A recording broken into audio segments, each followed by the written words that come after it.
CLP Video, Master Books, and Creation Science Ministries present Answers in Genesis, Session number 8, Genes and Genesis, featuring internationally recognized author and speaker on the topic of creation versus evolution, Gary Parker.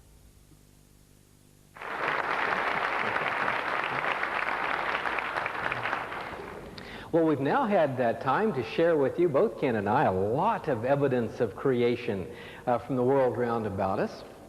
But I guess it's about time we confessed that all that evidence was good only until 1859. What happened in 1859? As many of you know, that was the time when Darwin published his famous book, Origin of Species. That Origin of Species has been called by many historians second only to the Bible in its influence on human history, and many would now put it first. It really was the start of a revolution, turning the world upside down. It was Darwin's way of explaining all appearance of design without any reference to a designer at all. It wasn't really a scientific revolution. The idea of natural selection we associate with Darwin had actually been published 24 years earlier by a creationist, Edward Blyth. But Blyth made no more out of natural selection than we could actually observe.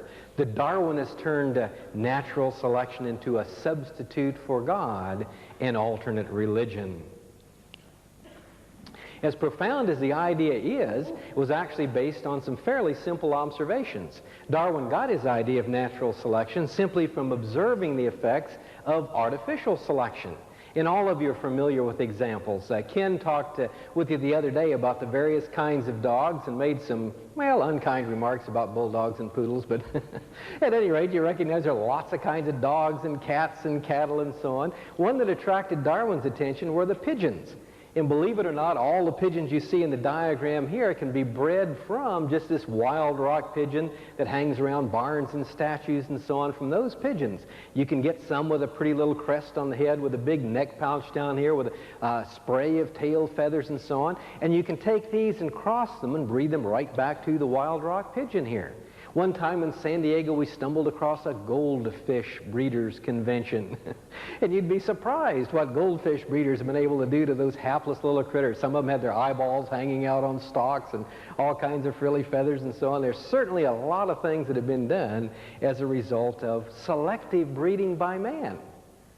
Darwin said, I believe nature can select as well as man. Aha! Is there any evidence that Darwin was right about natural selection, that nature can select?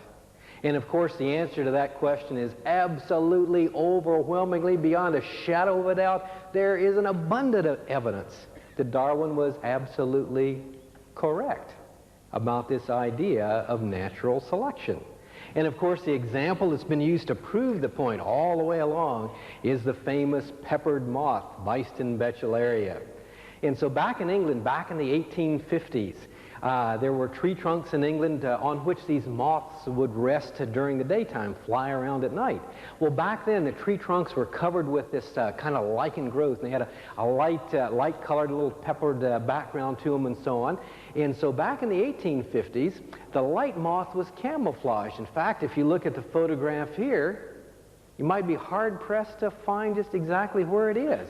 The light-colored moth, but the dark-colored moth is no problem at all. There it is. Presumably, that's the way the birds saw it. So as they flew around looking for something to eat, they'd miss the light-colored moth and easily find and eat the dark-colored moth. So back in the 1850s, there were only about 2% of the population were dark-colored, 98% were the camouflaged light-colored.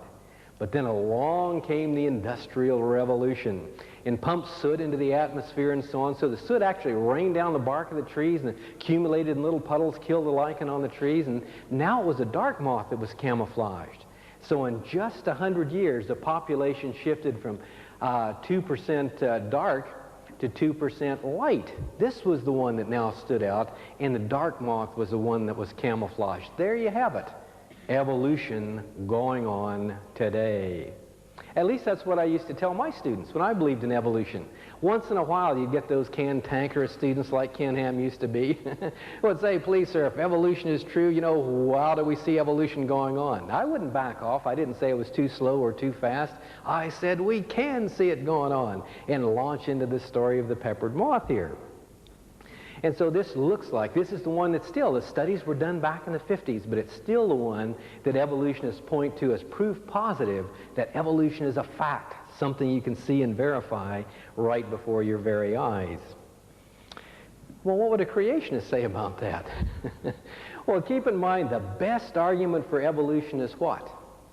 The word change. And I bet a lot of you got trapped into that argument. People ask you, do you believe in evolution? You'll say no. And so they'll say, you mean you don't believe in change? Well, what are you going to say? Sure, I believe in change. I've got some in my pocket. You can hear it rattle around. At least I suggest that, because they try to trick you into thinking if you believe in any kind of change at all, you must be an evolutionist. Oh, no. Change has a lot of different meanings. And so we want to pin down what kind of change are we talking about. Talk about loose change in your pocket. You can talk about, I see, you know, evidence for evolution. I saw a dead animal beside the road. That's a change. Tornadoes and typhoons wipe out, you know, great big islands and things like that. That's change.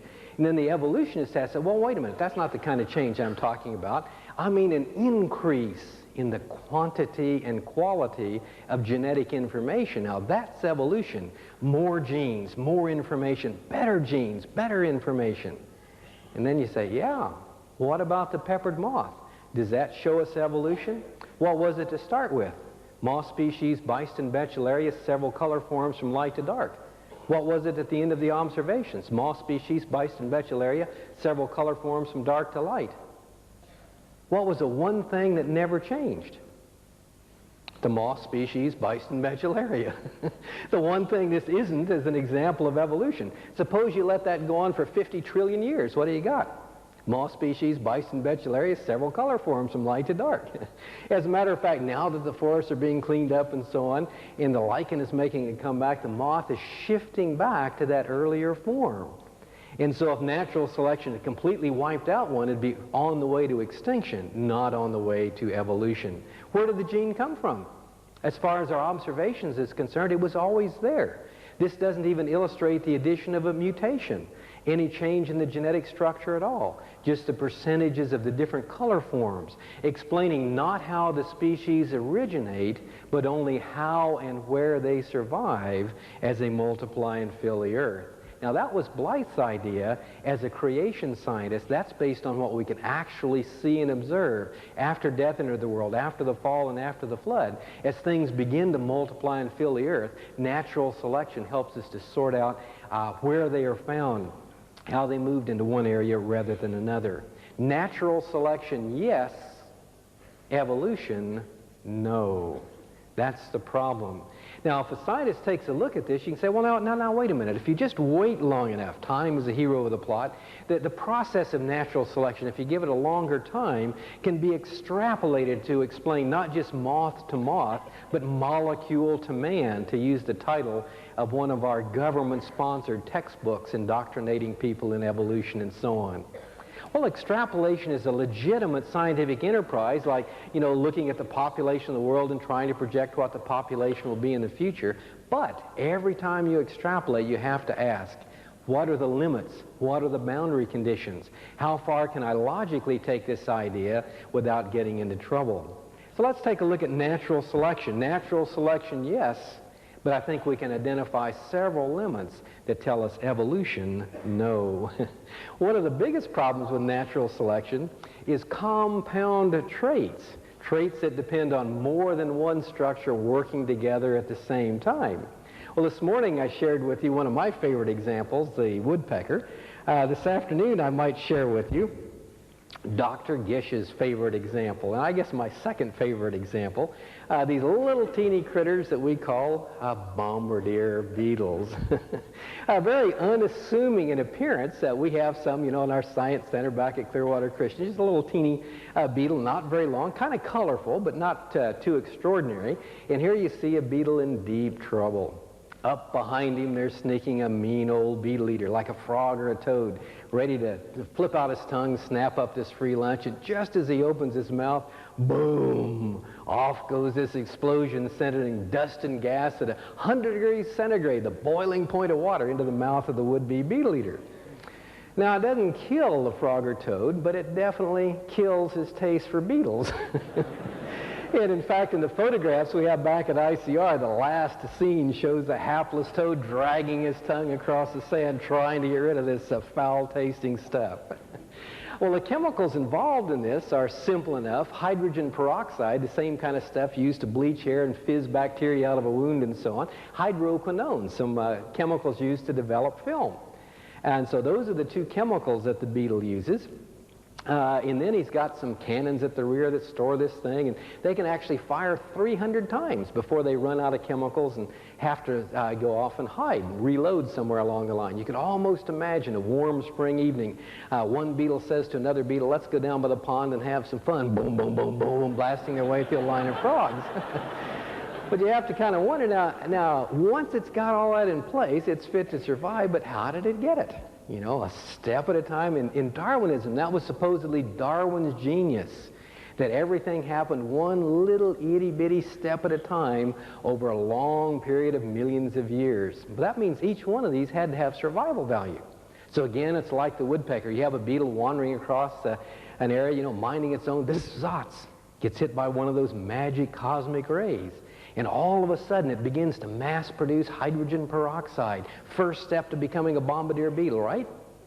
Nah, fizzes himself to death. All that peroxide outside the storage chamber, you're in real trouble. Yes, I wouldn't do it. Well, maybe you got the hydroquinones, you know, first. Well, they just sit there and soak and sour, and nothing happens, you know, until you get maybe one of those miracles of evolution. Zotz, he got hit by two cosmic rays at the same time. He got both chemicals at once, the peroxides and the hydrogen quinone. Now he's on the way to becoming a bombardier beetle, right? Boom, blows off his rear end. If you get those two chemicals together, you don't have the storage chambers, you're in real trouble. Well, I think you can see the idea. You've got to have all of those working together at the same time before any of them has survival value. I think, now I have to admit, I got this out of a very reputable science encyclopedia, so I'm going to assume that it's really true. It could be God was trying to make this point with Charles Darwin a long time ago.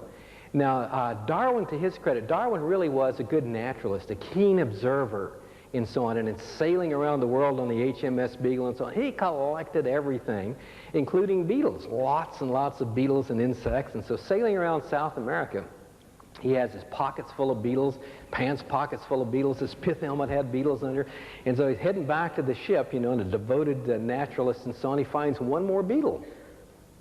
Well, where are you going to put it? Well, he could just barely get hold of it with his fingers like this, and the only place he could think of to put it was open his mouth. Boom, off goes this explosion. So it may have been that God was really trying to capture his attention at that time. Now, you have to blame that on a well-known science encyclopedia rather than me. And this is not the end of the story at all. At one time, I thought it'd be fun to write a book, 100,000 evidences of creation, just going through all the wonders that we have in the world right around about us. Down in Florida, I get to take the students on scuba diving trips down to the Florida Keys each spring as part of our marine biology class. Dirty, rotten, miserable job, but somebody's got to do it. And so as we're down there under the waves and so on, looking at things, one of the fabulous things you can see are these cleaning stations. I've gotten to see them also out in the Barrier Reef in Australia. And here you see one of these barracuda that love to watch scuba divers. But they'll come cruising up to one of these cleaning stations. Here's a fish 6 feet long or 2 meters long with these great big pointed fangs. It cruises up and opens its mouth. Well, if you're a little fish and you see a bunch of fangs cruising in your direction, what would you do naturally? Well, you'd think you'd run for cover. But instead, these little brightly colored fish out there, little brightly colored shrimp, just swim right into the jaws of death and begin picking off debris and junk and so on in the mouth of the fish. There are even little shrimp that crawl right out there on the gills and pick parasites off the gills and things like that. And it's fairly fabulous, and there's several species of fish involved, several species of little fish and big fish involved in this thing. And you might think, well, the big fish would say, clean teeth, snap, free meal, and have the best of both worlds. But for some reason, they don't do that. Here's a whole complex series of behavioral adaptations in a multitude of species, all having to work together at the same time. So instead of this result, you get this result here. The fish gets a clean mouth, the little fish get plenty to eat, and then, in our fallen world, a big fish swims off to eat other fish again. And it's just an amazing one. There's a famous Nobel Prize winner looking at this particular situation, and he says, I am unable to approach this kind of problem without supposing an innate drive in matter to perfect itself. There must be at least a creative force, if not a creator God. Interestingly enough, he called that creative force syntropy, the opposite of entropy, the universal law of decay. But at least he was on the right track. There has to be at least a creative force. And the examples multiply. In Australia this summer, I heard about what I hadn't heard from before, the creation group over there. There's this hammer orchid or hinge orchid, beautiful orchid and so on, and it's got a little petal on the orchid, I'll call it, that looks like a female wasp. And so the male wasp is flying around, looking for a female wasp at a certain time of year, and he spots this petal. It looks just like a female wasp. So he comes down there, lands on what he thinks is a female wasp, and there's a little hinge that gives way, and wham! The orchid hammers him over into the pollen, dusts him all up with pollen, So he wakes up, flies off, his last, what a woman, okay? Away he goes to pollinate another flower. Amazing adaptation, just all over the place like that. And at least it's to Darwin's credit that he recognized that things like that were not an evidence for the theory of evolution. We often forget about that. Darwin was not a very enthusiastic Darwinist. He waited 20 years to publish his theory because he thought scientists would ridicule it. He knew he didn't have the support for it. And it was Darwin who talked about the human eye, to suppose that the human eye, with all its inimitable contrivances for focusing at different distances, admitting different amounts of light, correcting for spherical and chromatic aberration, to suppose that the eye or any of these compound traits could have been formed by natural selection seems, I freely confess, said Darwin, absurd in the highest degree. His chapter on adaptations wasn't evidence of the theory. It was titled Difficulties with the Theory. Another leading anti-creationist once put it this way, that things like this were, and I say are, the chief evidence of a supreme designer. Well, that's one problem, is that you can't go from natural selection to evolution because you can't get past the compound trait barrier. That's one of the real limits to extrapolating from natural selection to evolution. The other one is simply a matter of origins. Well, there's several more I go over in my classes, but the major ones here, compound traits and origins. Natural selection is a hindsight theory. The one thing Darwin never really addressed in his book, Origin of Species, was the origin of species. The full title was On the Origin of Species by Means of Natural Selection, or the Preservation of Favored Races in the Struggle for Life. And he talked a lot about the preservation of favored races, but where did they come from? Where did the new traits come from to begin with? Think of Darwin's finches, this group of birds on the Galapagos Islands, for which Darwin is famous, and so on. How did Darwin explain the origin of the Galapagos finches? Exactly the same way a knowledgeable, Bible-believing Christian would. He said, as I was sailing around the South American mainland, I saw finches with a variety of big types, big ones, little ones, and so on. It says, perhaps in some kind of storm, a mat of vegetation washed out into the ocean. There were some birds and plants, and they got carried to these islands. And then as they multiplied on these islands, those with the little beaks survived on the islands where there were plenty of insects to eat, and they could move their beaks rapidly. Those with the big beaks survived where there were lots of seeds they could crush as a food source. In other words, what?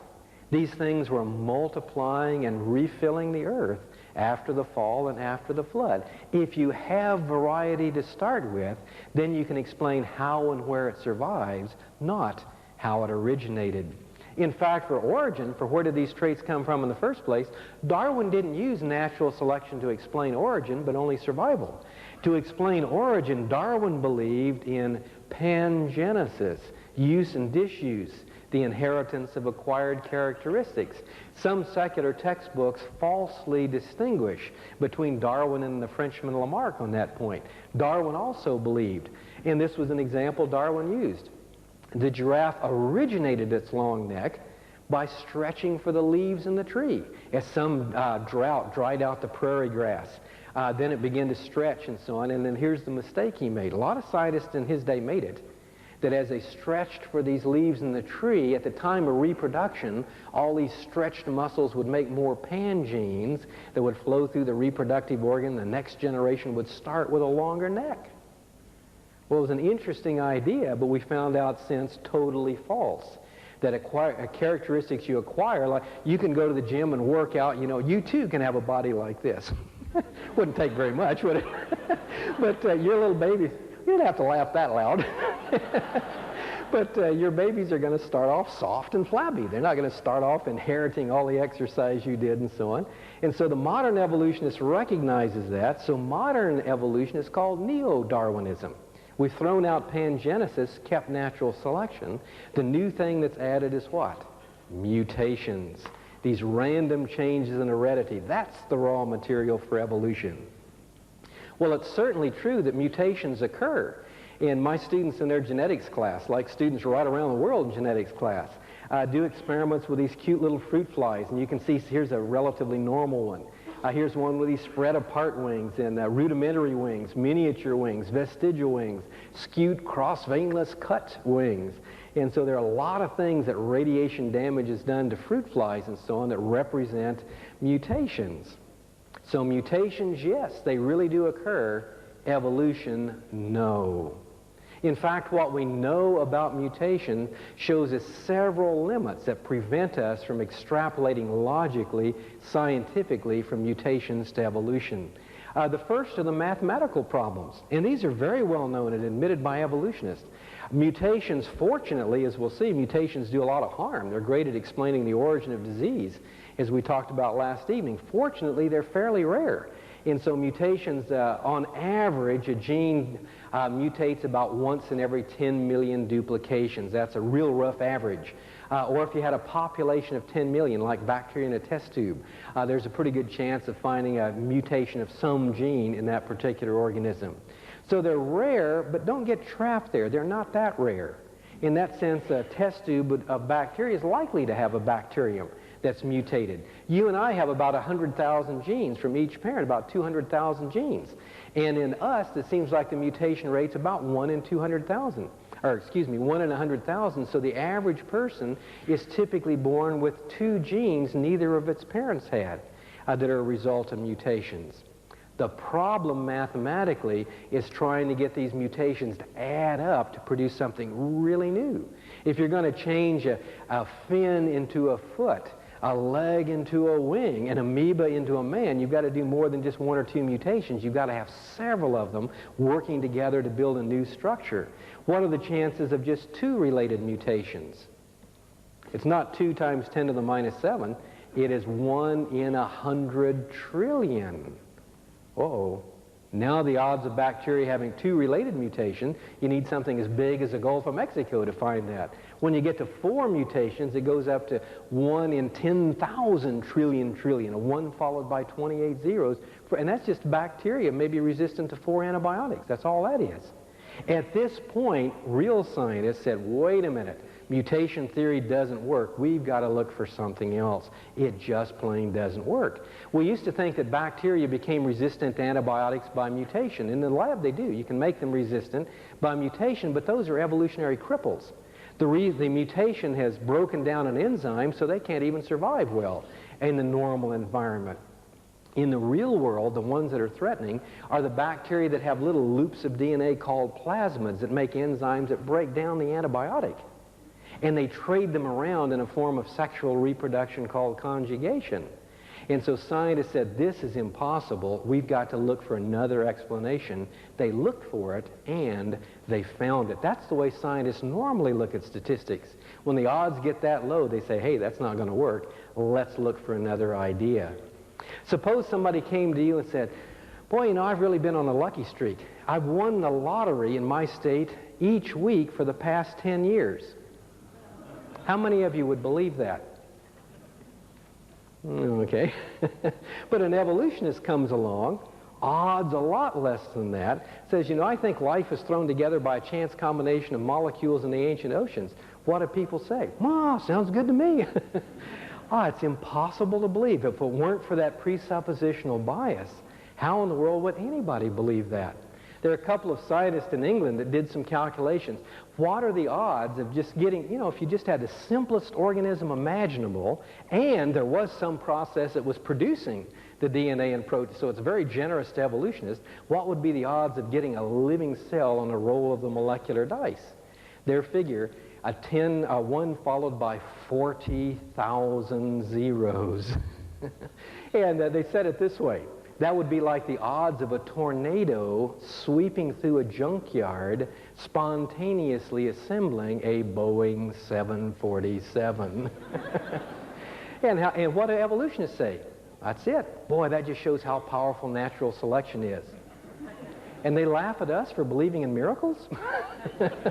That's got to be really astonishing. By the way, what do tornadoes do when they sweep through junkyards? Do they put things together? No, they tear them apart.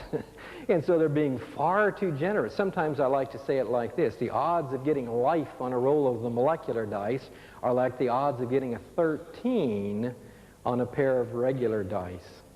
How long would you have to roll the dice to get a 13? Wouldn't make any difference, would it? The numbers only add up to 12. You just can't get there from here. And that's what computers are telling us. You know what, they had a conference a few years ago that had a revolutionary impact on evolution. They plugged all this stuff about evolution into a computer and said, okay, calculate how evolution occurs. Whir, clang, bang, you know, the computer spits out this answer. This does not compute. You know, you got to give me more information. This doesn't work. You know, I can't play around with this. This doesn't work at all. In fact, I think if we could really train a computer, you know, give it all the information on the human being and so on, put it into this computer and say, you know, how did I get here? And whir, clang, bang, and so on, spits out this message. Says, it looks like you got here by special creation. Somebody put you together on purpose. Whir, clank, bang. Whoever put you together did a lot better job than you did putting me together. If we could get rid of that bias, I think we could accept the evidence for exactly what it is. And against those odds, I remember as an evolutionist saying, well, you got to remember how long 5 billion years is. It's only 10 to the 17th seconds. In 10 to the 23rd millionths of a second, the rate for biochemical reactions, nothing compared to the odds against evolution. And that's not even a strong argument. Even if you have mutations, even if there's some way to get around the mathematical arguments, the big problem is mutations are going in the wrong way as far as evolution is concerned. Evolution is supposed to be an increase in genetic information, an increase in the quantity and quality of information. And yet what they are typographic errors, a decrease. They're recognized by the diseases and abnormalities that they cause. All scientists recognize this. Genetics textbook always talk about genetic burden, genetic load, dragging down the quality of a species and so on. One of the textbooks I had showed this hapless turkey born with a single set of chromosomes from an unfertilized egg. The head wobbled from side to side in a neurological disorder. The feathers were missing in patches. It had to be transferred to a germ-free chamber. It got sick so easily and so on. There, but for 2 sets of chromosomes, go you and I. The number of harmful mutations that have accumulated in the human population is so severe that it threatens species survival.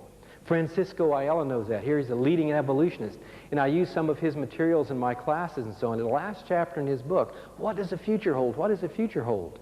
Well, he's an evolutionist. You might say, wow, the future is just limitless. Pretty soon we'll have people with IQs of 200, 300. We'll have people running the 2-minute mile. They'll be, you know, doing a 25-foot high jump and all these kind of things. Wow, ain't evolution wonderful? No. His last chapter, how can we save ourselves from mutation? So there's built up so much in the human population, in animal and plant populations. What can we do? How can we keep this from continuing to occur? There's a little town in Italy. They actually have lists posted in the town hall. There's a blood disease, thalassemia, that's so common there. You're supposed to consult that list before you get serious about dating someone to at least know what are the odds that your children will die of that terrible disease and so on. genetic burden the opposite of evolution? Well, the evolutionist usually says, oh, well, you know, if you wait long enough, there's this good mutation that occurs once in a while. Any examples of a good mutation? It's kind of interesting. One of our students from Clearwater Christian graduated just recently. I just finished his master's degree and is back teaching in our area. So he took the evolution course right off when he got there. By the way, said he didn't learn anything he hadn't already learned from us. But at one point, you know, the teacher was going on and on about mutations as a raw material for evolution and so on. And so Jeff just raised his hand. And, you know, non-threatening, he just said, would you please give us some examples of good mutations? And he had his pencil poised, ready to take a list. In fact, he thought, well, maybe Parker hadn't told him right. They really got a long list. So he's waiting there. Long, kind of embarrassing silence. Finally, the prof says, I can't think of any right off, but there must be hundreds of them. Okay. He didn't come into class the next day with hundreds of them either. In fact, as I've asked that question, the only example of a good mutation we've ever gotten is this one. Sickle cell anemia. That doesn't sound like a good mutation, does it? Well, you'll see it in genetics book after genetics book after genetics book. And so hemoglobin is the molecule that carries oxygen in red blood cells. There is a mutant form of this hemoglobin that doesn't carry oxygen very well, sickle cell hemoglobin. So it's certainly not an improvement in genetic quality and quantity, but if you have one gene for bad hemoglobin, one gene for good hemoglobin, you won't die of malaria. You're so sick, the malaria parasite will leave you alone. And so there are certain parts of Central Africa where the death rate from malaria is so high that carriers, you know, don't die of malaria. And so that's kind of nice. The problem is a quarter of their children can still die of malaria. A quarter of their children can still die of sickle cell anemia. Is that a good mutation? Spare me from those kind of good mutations. And it will only build up so far. You know, evolution is limitless genetic expansion, yet when that gene reaches the 18% level, which it has in some populations, that's it. That's where the death rate from sickle cell anemia and malaria balance out. Not continuous upward, onward progress, certainly no increase in the quantity and quality of genetic information. One of the first books I wrote besides DNA was on heredity. When I wrote it, I was an evolutionist and didn't have any problems and so on. When we got ready to do the second edition, I was going through things and my co-author said, you know, I notice every time we talk about mutations in our book on heredity, it's always something bad. Don't you think we should put in a statement that we're here, after all, as a result of mutations? And that was the first time I had a chance to share with her that I had since become a Christian. And I really think she might very well be a Christian herself, but she hadn't really thought much about this creation stuff. So I said, if we put that in, I've got to put in the creation side. Well, she didn't want to do that, so she said, let's just ask for some examples of good mutations. The only one we ever got was sickle cell anemia, and neither one of us was willing to put that in there. And that's not even the end of the story. Number three, not only are creation and mathematics make it impossible to extrapolate from mutations to evolution, they're going the wrong way. And then number three, mutations point back to creation. Now, what do I mean by that? Notice I do not mean mean that mutations are God's means of creation. No, they're the way that we explain the corruption of the created order. They explain birth defects and disease organisms and so on. But they point back to a prior act of creation, creation before the fall in this sense. What does the radiation or the chemical accident has to occur to a gene that already exists? Some people have the idea that, you know, radiation hits a cell and wham, out comes a brand new gene. A string of 1,500 bases or something like that is just brought into being. No, mutations are just typos. They're just one-letter changes most often in a great big chain of DNA. All you get from mutations are what scientists call alleles, variation of genes that already exist. All you can get from mutations is just variation within kind, not change from one kind to another. And when you stop to think about it, isn't that exactly what we observe? We live in a world where there are lots and lots of changes. Flies are resistant to DDT. Did they become resistant to DDT? Did they evolve that? No. The first time DDT was sprayed on flies, about 2% of them survived. They had an alternate chemical pathway that wasn't affected by the poison. Peppered moth starts as a peppered moth, stays a peppered moth. Considerable variation in color, but still the same kind. The flu virus certainly mutates, and you get different strains of it every year, but it still gives you the flu. It's still the flu virus. Drug-resistant bacteria we talked about. Dogs, cats, corn, selective breeding, Darwin finches, fruit flies. Evidence of change from one kind to another? No. Not if logic and observation mean anything in science. Evidence of variation within kind? You bet. Lots of variation within kind, but that's as far as it goes. But I'd better warn you about something just in case. Evolutionists do think they have one example of something that really shows change from one kind to another. This is the one I used to use. Occasionally you'd get those kids that would come to class, and say something awful like, well, if evolution is true, where are all the missing links? Where are all those changes from one kind to another? I didn't duck the issue as an evolution. I say, glad you brought that up. We have a perfect example of a fossil caught halfway between reptile and bird.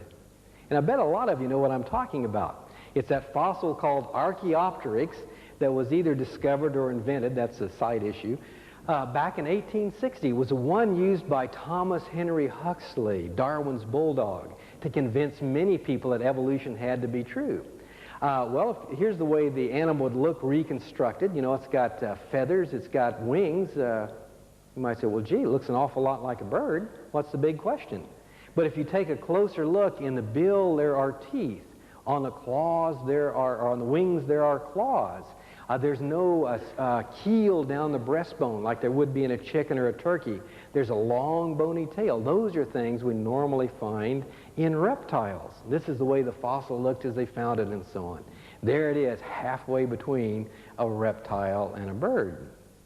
At least that's what I used to say, till I had a chance to take a look at it again. Dr. Gish's book, Evolution, The Challenge of the Fossil Record, goes through a lot of these things in detail and so on. And so, sure enough, there are no living birds that have teeth in their bill, but there are several fossil birds that have teeth. And when you stop to think about it, there's some reptiles that have teeth and some don't. Turtles don't have teeth. And let's see, as I look around here, it looks like some of you have teeth and some don't. And so that's not really important in classifying what you are or what you aren't and so on. Claws on the wings, the ostrich has claws on the wings. And so do a couple of less familiar forms, the Hoatzin and the Turako. Lack of a keel down the breastbone, there are other birds that have that. Unfused tail vertebrae, so does the penguin. There's not a single feature that Archaeopteryx has that isn't shared by some other bird. Even evolutionists are now referring to this as the first bird, not at all a transitional form. In fact, it can't be, because now we have found bones of regular birds, just ordinary birds, in rock layers much deeper than those in which the fossils of Archaeopteryx are entombed. The Archaeopteryx fossils we have could not possibly be the ancestors of those birds, since they already existed.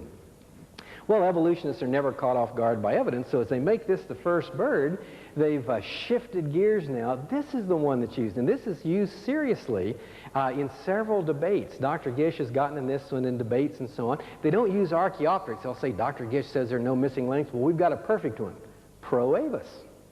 Okay, not the first rental car, but a particular kind of bird here. And notice, this is a little better story, really, than Archaeopteryx. Archaeopteryx has completely formed, fully functional traits. It has fully formed and functional wings with a shaft toward the leading edge, a characteristic of strong flyers. It has an extremely robust furcula, or wishbone, a characteristic of strong flying birds and so on. It has perching feet like birds and so on. And so it just looks like a regular bird. But now this is something a little bit different. Here you have a reptile. There were lots of two-legged reptiles, two-legged dinosaurs running around and so on. Zots gets hit by a cosmic ray, and a little reptile is born with some frayed scales. Okay, frayed scales on his forearms. The Archaeopteryx has regular feathers, but here's some frayed scales that aren't really used in flight yet. They're used to catch insects. Okay. Then another mutation comes along. He gets bigger frayed scales, so now when an insect starts to take off, it can jump up after him. Well, good stirring story, isn't it? Sometimes I like to ask young people, what do you think about the Proavis story? And boy, if you're talking to kindergartner through second grade, hands shoot up all over the room like that. And one young person said, you know, if he jumped up and caught something in the air, wouldn't he crash back down to the ground? Very good point. Yeah, he would. The other one said, you know, if he started pecking insects out of his wings, wouldn't he tear his feathers up altogether? Yeah, that's a pretty good point.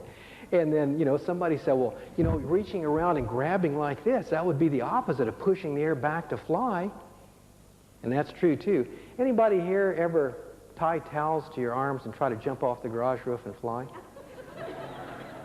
Well, I hope I'm not the only one. But I will tell you, when I did that, sometimes I get to the edge of the garage roof, I was so tired from all that flapping, I couldn't even jump off the roof. And so even the fellow that proposed this idea says the muscle action is exactly the opposite of the muscle action a bird would need, and guess what? He also admits no fossil evidence of any such thing exists. It's a purely hypothetical pre-bird, but one that must have existed. Okay? If it's purely hypothetical, it's a mechanical monstrosity, and there's no evidence for it, why must it have existed? He's being consistent with his presuppositions, isn't he? And what Ken is challenging us as Christians, well, that's us be consistent with our presuppositions even more than the evolutionists are. He's being consistent with his presuppositions, but it's an act of faith the facts have failed. And we're not asking for the impossible, feathers preserved. We find feathers, we find scales, we never find anything in between. Bones preserved, we find legs, we find wings, we never find anything in between. And yet if this existed, there ought to be lots and lots of these that have been recovered from all over the earth and so on. Well, step 3. Okay, so it's not Archaeopteryx, it's not Proavis. The hottest new idea that Ken introduced you to is punctuated equilibrium, or the so-called hopeful monster mechanism. The first bird hatched out of a reptile egg. At least that's the way one scientist, Schindewolf, put it a few years ago. That's why we don't find those missing links. That was Goldschmidt's idea, that here maybe what happens in evolution is not just one little mutation, but radical rearrangements of whole sets of chromosomes, systemic mutations, mutations in regulator genes that change everything. So lo and behold, the first bird hatches out of a reptile egg. Is that serious stuff? Oh, you bet it's serious. In fact, there's a fabulous book. It's a children's book. Now you'd say, well, why would I quote a children's book? Well, because it was endorsed by the AAAS, the American Association for the Advancement of Science. It was endorsed by the American Council on Education. This is the best science and the best education that's available.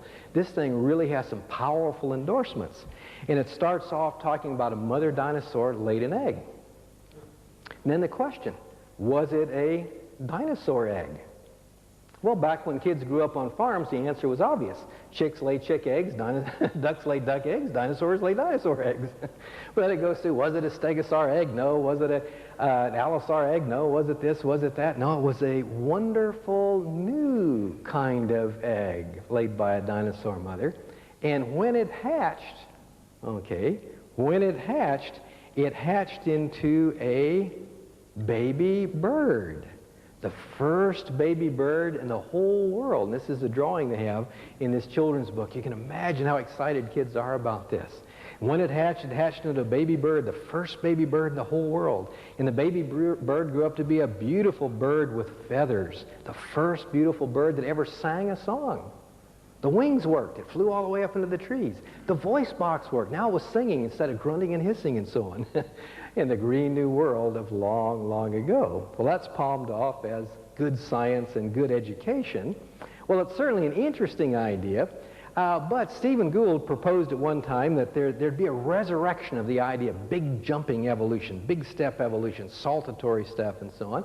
But even Gould admitted there were a couple of problems. And you ask a high school student, what do you think about this hopeful monster mechanism? And there's one thing that comes to their mind immediately. Where are you going to get a date for Saturday night? Okay, you're the only one of your kind.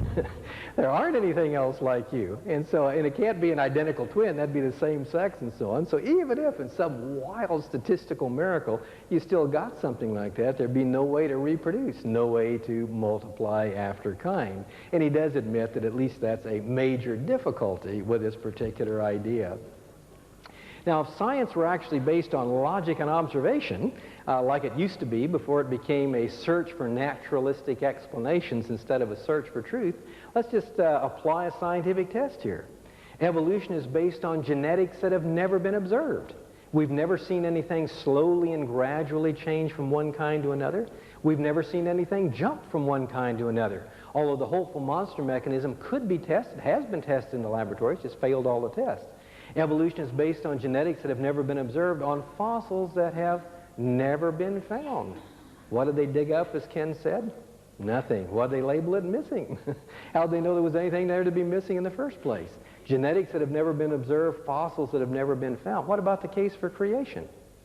Look at the Bible, you get the idea that God created things to multiply after their kind, well designed to multiply after their kind. What's that based on? We take a look at God's world, it's based on the laws of genetics that we put into practice every day. It's amazing. In evolution books, as they summarize the laws of heredity, they'll say the fundamental law of heredity is, quote, like begets like. Exactly right.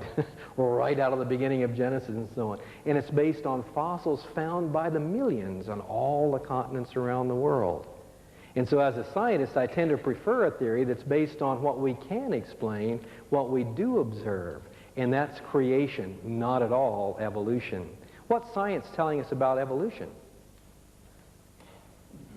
Science is falsified. The theory of evolution as it's taught over and over again in schools right around the country. If the evidence is as clear and simple as I'm suggesting it is, even scientists who disagree with my creationist stand would at least say, well, you know, he's right about the evidence, we'll just be looking for a different theory. And that's true, some of them do. I was talking about, went down to hear Francis Crick, Nobel Prize winner on DNA, and Leslie Orgel, Miller's co-author. Ken talked a lot about Miller's experiment and so on. Another famous scientist talk about the origin of life. And my students urged me to go down there, you know, and embarrass them with all these tough questions and so on and so forth. I was a little bit reluctant, but we went down anyway. I didn't have to say a thing.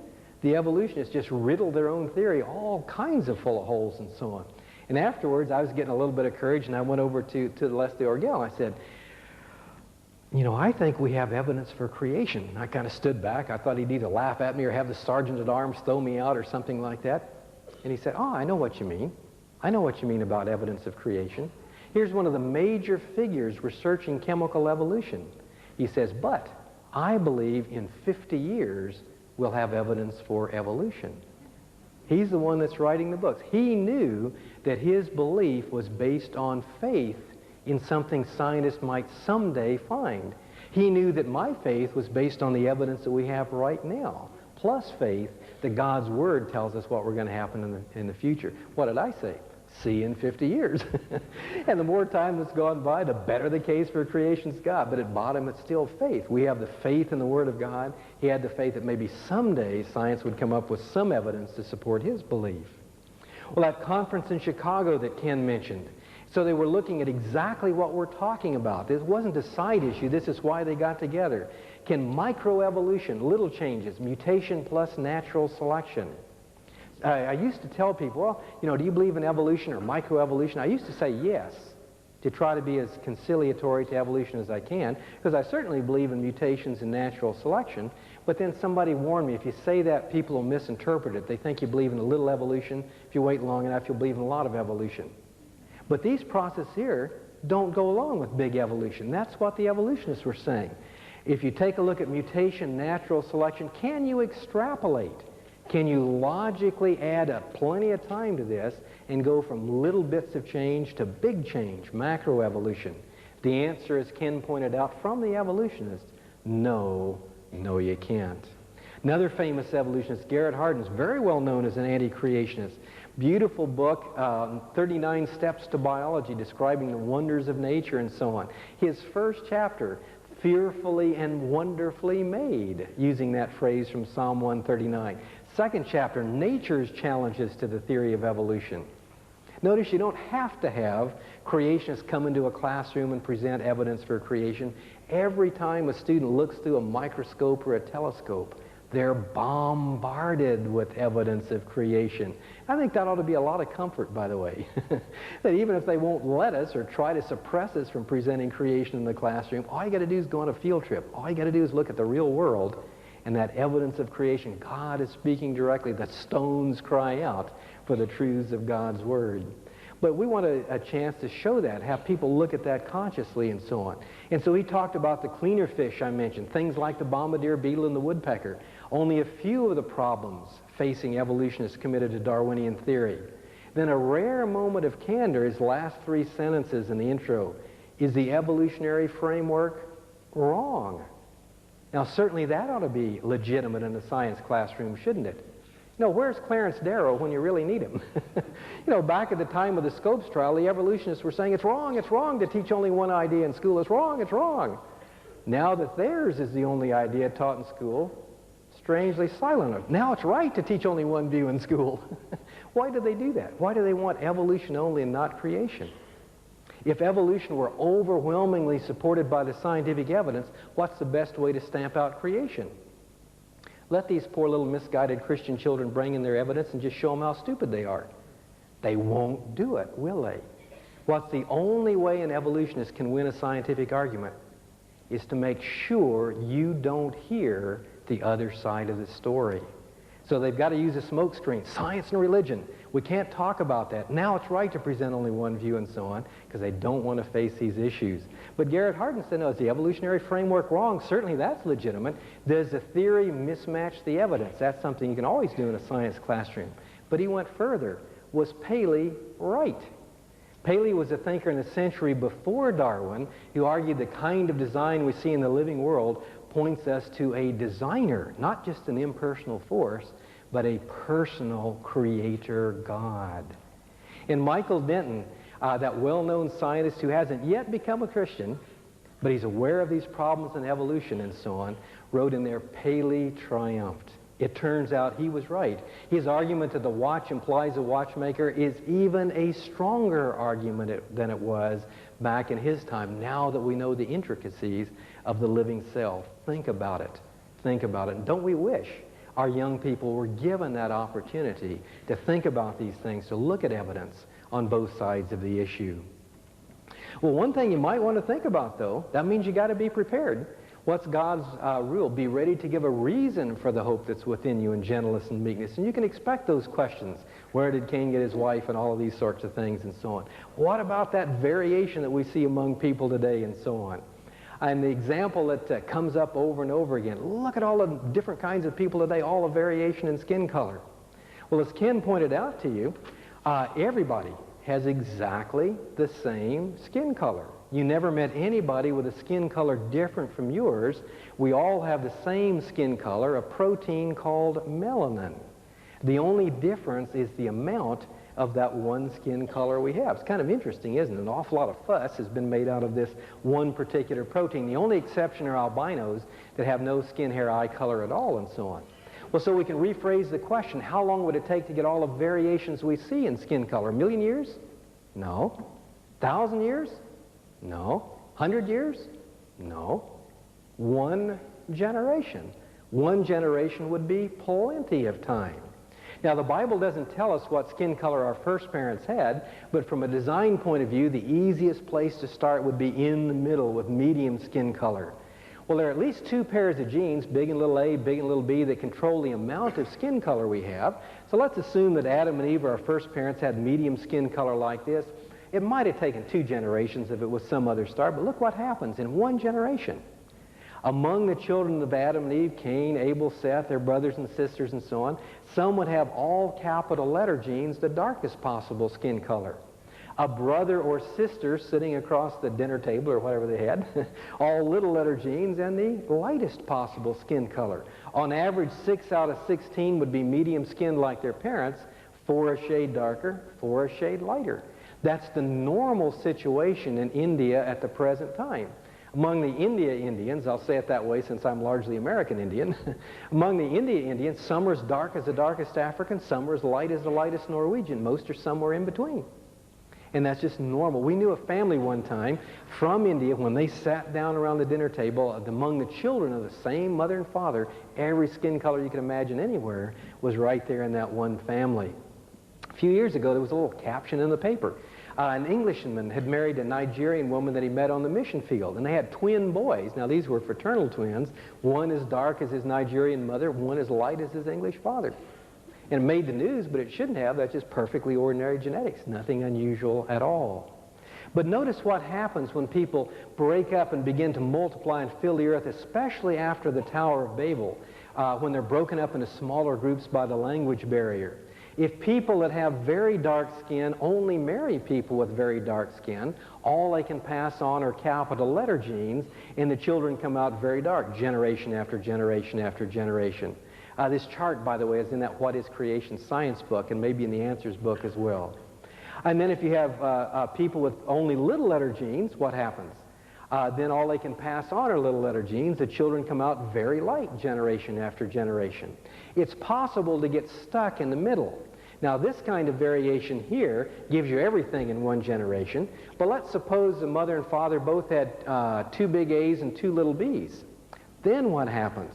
Then you wind up with only medium skin generation after generation, like the Orientals and the Polynesians, and my ancestors, the American Indians.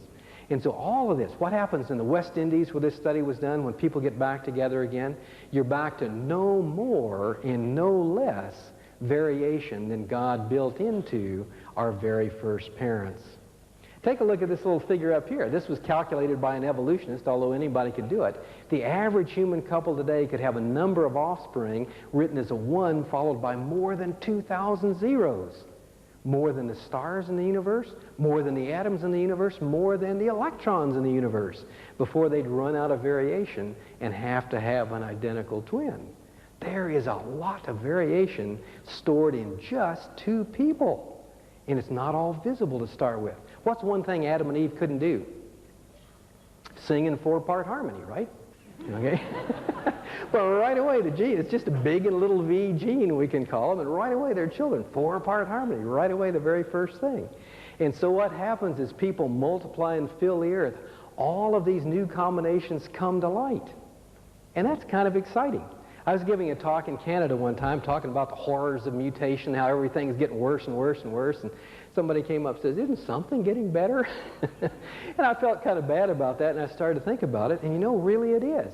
Thanks to the recombination of genes, this shuffling of genes God built in ahead of time, not evolution, entelechy, and unfolding of the variety God built into the beginning.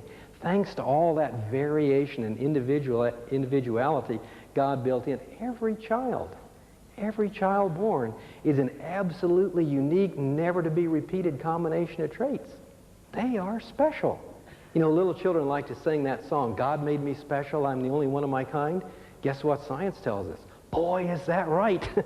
That is really true. Each one of them needs to be absolutely treasured. And we still don't know whether we've had the greatest mathematical genius, the fastest runner, the highest jumper, the best musician, all of that, to the extent that's tied up in genes, those magic moments that God built in at the very beginning are still waiting to come to visible expression in our children. Next time you look at your children, just kind of think about just exactly how special they really are. You know, sometimes evolutionists say, well, you know, we believe in change, you guys believe nothing ever changes. Exactly the opposite. Evolution believes in such a slow, gradual change, you know, you never see anything. A few genes thrown together by time and chance that expand over long periods of time to produce all these changes. A view falsified by both genetics and the fossil evidence. What do we believe?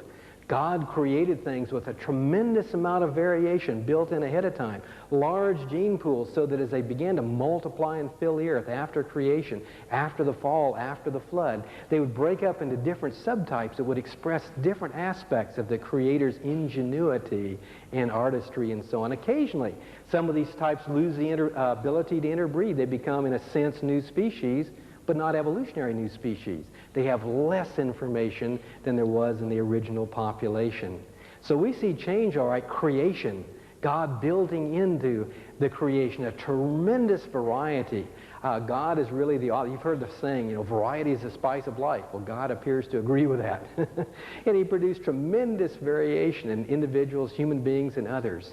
And then, of course, we do see mutations, not explaining the origin of of species at all, but the origin of disease and disease organisms. Does that happen after the fall? The natural selection, the struggle for survival is real. All you got to do is read Genesis 3. It's extremely real. And it works to slow down the effects of mutations and disease, and it helps to sort out living things into groups as they multiply and fill the earth after death entered the world. But praise God, that's not the last change we see, is it? The last change is when Christ comes again to make that new heavens and that new earth in which righteousness dwells. By the way, how long is that going to take? How long is that shift from mortality to immortality going to take? The twinkling of an eye. In the twinkling of an eye, God can change us dramatically like that. Even so, come Lord Jesus. Hasten that day when they'll not hurt nor destroy in all my holy mountain, but the earth will be full of the knowledge of the Lord as the waters cover the sea. Now that's a message you can share, isn't it? You know who shared it for us, by the way? I should have brought it along. Little cartoon in the Sunday paper by BC. There's a lot of these things that are just fabulous, little creationist cartoons and so on. And he says the world that we live in can't be just a place for terrorists and crooks and things like that. It was a gift of love, not war. You think back on what Darwin said, the war of nature. And we have the power through grace, not in ourselves, but through the power of God to make it like before. Restore it to that original created form as we turn to Christ and trust Him.